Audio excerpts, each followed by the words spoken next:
Magandang tanghali mga kabay. So meron po akong approved repair dito, 39499 liter I. Ayan. Bali, ang model nito mga kabay is still 670 Stanley heat gun. So papalitan yun mga kabay, element, tsaka switch. So yan mga kabay, tara samahan nyo po ako, kakabit po natin.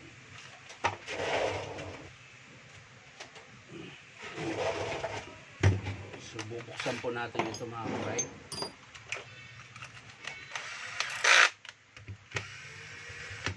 Ng battery yung cordless. So yung mga kabay, nabuksan na natin. Ayun, meron pa palang screw na naiwan.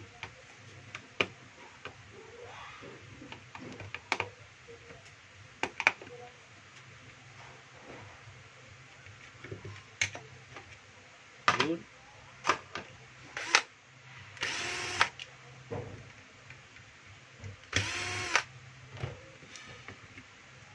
So, ang papalitan nito ay switch tsaka element. So, unahin natin yung element mga kabay. Panghuli na yung switch.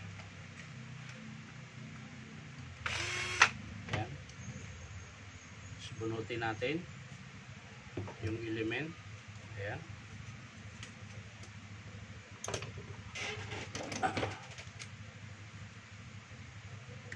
Habang pinapainit natin yung ating panghinang, kailangan muna natin kalasin.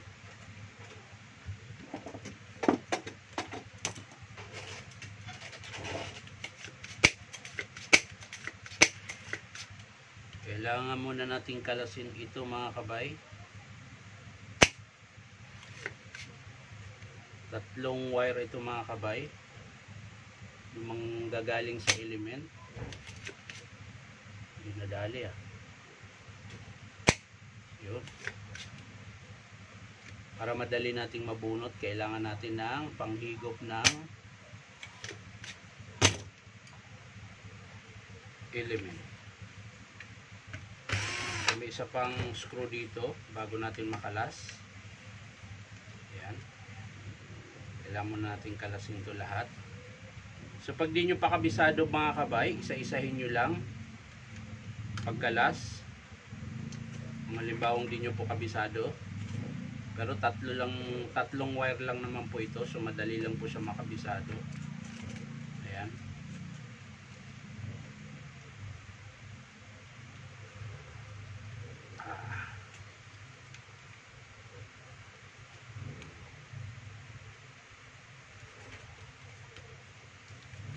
So ayan, nakalas na natin yung element. So babalik natin mga kabay. Ayan, tatlong wire lang din yan. Mauna tayo dito sa blue. Ayan. Tapos tusok yung paganyaan. Ayan. Tapos hinang natin ulit.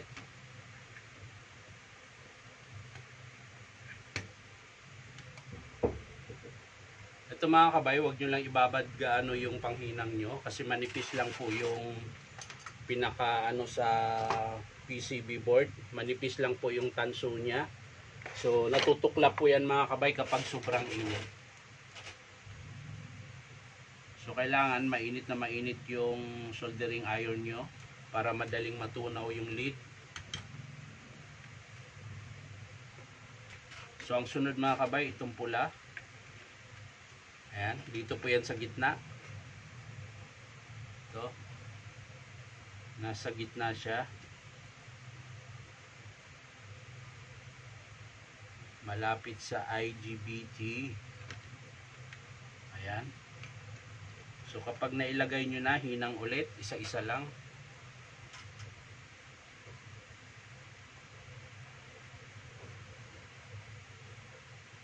Ayan.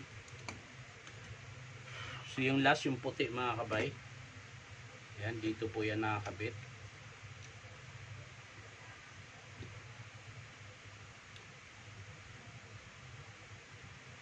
So sa mga gusto magpa-repair mga kabay, punta lang kayo dito sa Powerman Hardware, 530 T. Alonso, Santa Cruz, Manila. 530 T. Alonso, Santa Cruz, Manila. Ayan. So hinang na natin ito ulit.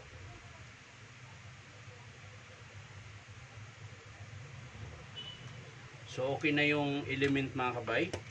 Ayan, naihinang na po natin. So ilalagay na lang natin dito sa tube.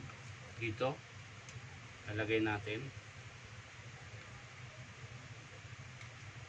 At pagkatapos ay yung switch naman ang ating ihinang. Ayan. Ayan. So kailangan saktong-sakto lang siya mga kabay, na hindi siya maipit. So yan, lalagay na natin yung pinaka takip niya. Ayan. At ating i-screw.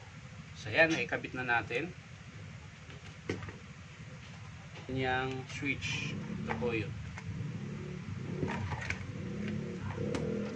Ito yung switch niya. Kahit naman siya magkabaligtad, okay lang.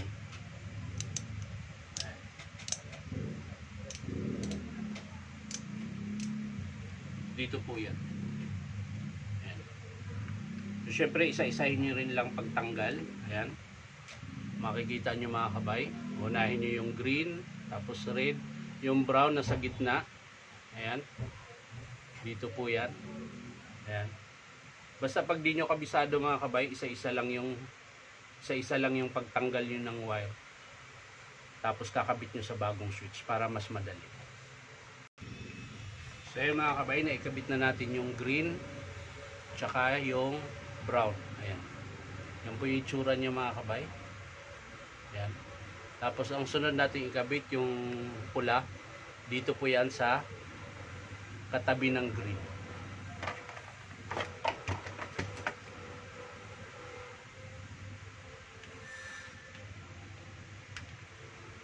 Ayan po. Dito po siya.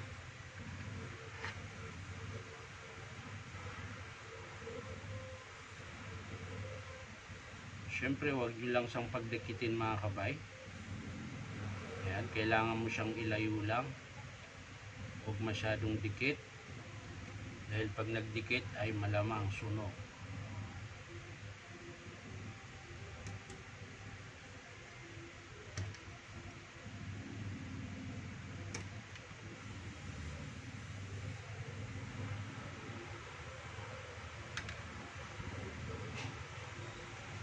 Ayan. Magkatabi po yung green tsaka yung pula. Ayan. Tapos yung last, yung capacitor. Ito yun. Ayan. Ito na ikakabit mo dito sa may naka-jumper na kulay puti. Ayan. Bali, wire lang yan mga kabay. Naka-jumper rin siya papunta sa green. Tapos dito sa capacitor niya. Ito. Ayan. So, ihinang lang natin.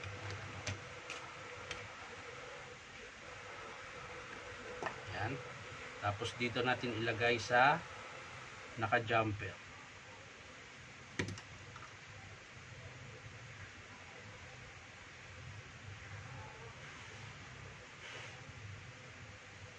So yan na po yung itsura niya mga kabay. Ayan. Yan na po yung itsura ng switch kung paano ikabit. Ayan. Yung capacitor, yun yung kulay itim. Tapos yung dalawang wire na green tsaka red, manggagaling sa PCB board. Tapos yung brown naman, yun yung sa gitna. Ayan, yung brown. To. Yan po yung papunta sa kuryente. Ayan. Tapos yung itim naman na galing sa cord, manggagaling sa kuryente, papunta naman dito sa PVC board. Ayan. So yan lang mga kabay. May kabit na natin. So sasara na natin to. At iti-testing natin kung gagana na ba yung kanyang element. Ayan. So yan mga kabay, iniskruhan ko na para matesting natin kung okay na.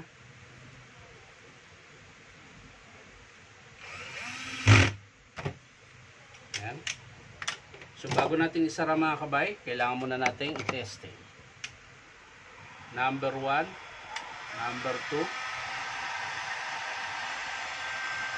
Yun, meron na po siyang baga. Ayan, gumagana na rin po yung kanyang variable na heat. Ayan.